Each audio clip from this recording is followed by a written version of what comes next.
6 weeks into a new job, a client of mine got hurt at work. For a full year, the insurance company underpaid them by 35% of what they were owed because of one word on one form. When we caught it, the carrier refused to fix it. So I made them prove it. $10,000 in back pay later, here's what happened. If you've been at your job for years, your workers' comp rate is simple math. Your own pay stubs will tell the story. But what if you got hurt 6 weeks in or 3 weeks in? And there is no 52-week history. There's barely a paycheck. That's exactly when the insurance company is most likely to get your rate wrong. If you've been there 5 years, you know what you make. But when the number is built some other way, well, you have no gut check, nothing to compare it against. We've talked about a Form 22 before on this channel. That's the average weekly wage form, and if you haven't seen that video, go watch it.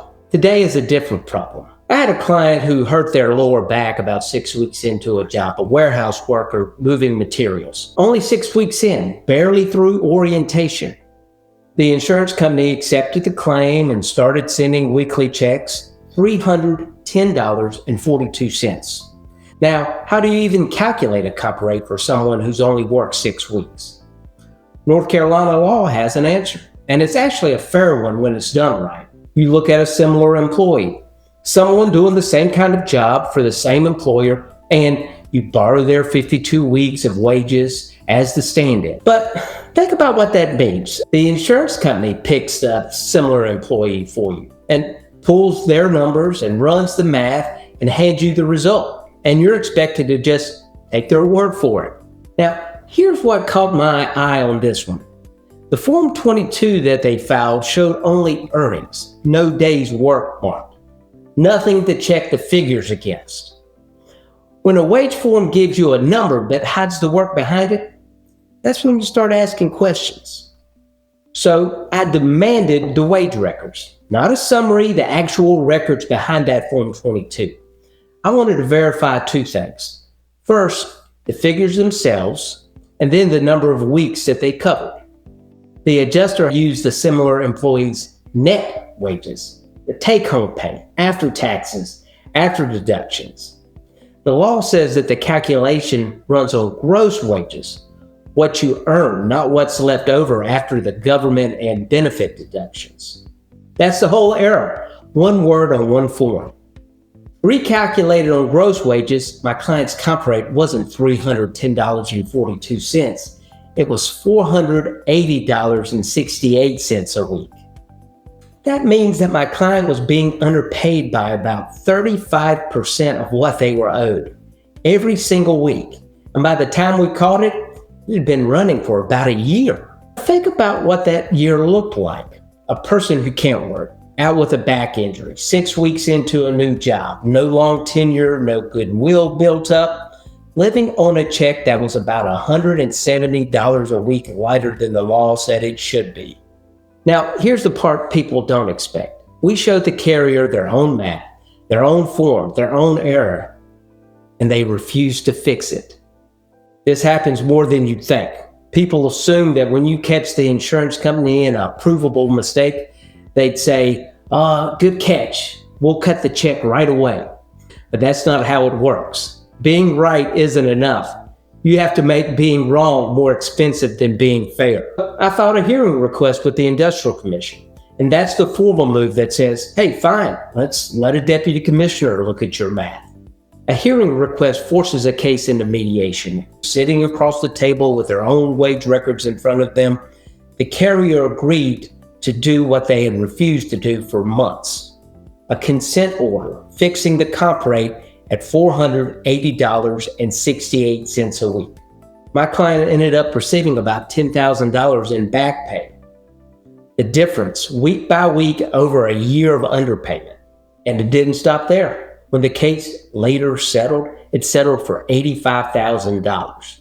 And the corrected rate added more than $25,000 of that value. Because basically, every settlement number in workers' comp is going to be based on that weekly rate. The rate gets bigger, then everything downstream gets bigger. Now, if that were one case, it'd be a story. It's not one case. Different client, same pattern. Another client of mine got hurt less than 2 months into a new job. Worked for a moving company, and fell off the back of a truck, hurt their back. Out of work for months.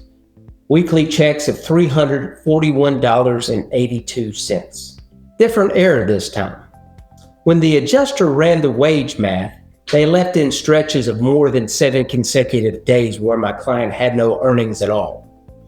Now, the law says those gaps come out of the calculation. Leaving them in waters down the average. You're dividing the same money by more time, and the number gets smaller. We pulled those empty stretches out, and the rate went from $341.82 to $456.93. My client had been underpaid by about 25% of what they were owed. That one I resolved with the defense attorney within a month of being hired. And the case went on to settle for over $100,000. A settlement that would have been about a quarter smaller if that error had never been caught.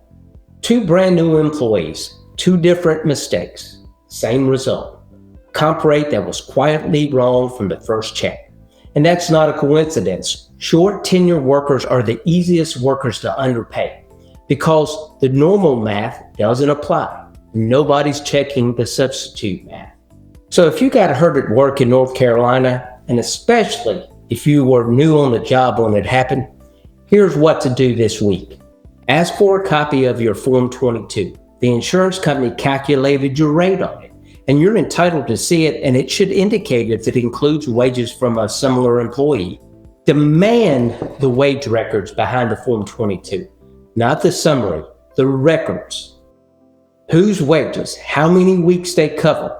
If the form shows earnings with nothing to check them against, that's not a formality, that's a red flag. I do it in every case. Check the word, gross wages, before taxes, not net. If the numbers look like somebody's take-home pay, that's the error from this video. Check the calendar.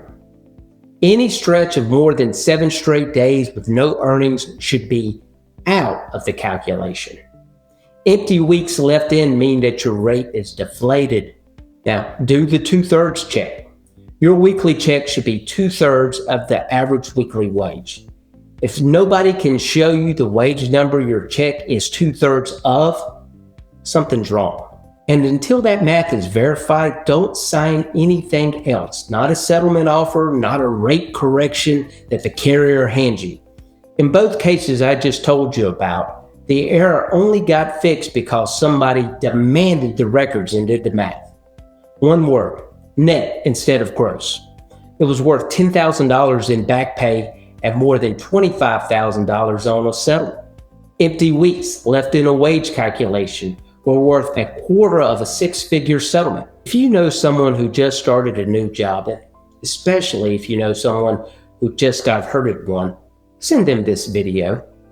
New employees are the easiest people for an insurance company to underpay because there's no wage history to check and nobody thinks to ask whose paycheck the math came from. Nobody's going to explain this at the adjuster's office, and most people never find out. The 2 clients I told you about today only found out because someone demanded the records. Be the person who sends this to someone before they sign. I'm Brad Smith with the Law Offices of Bradley H. Smith. We help people navigate workers' comp cases every day. Talk to you next time.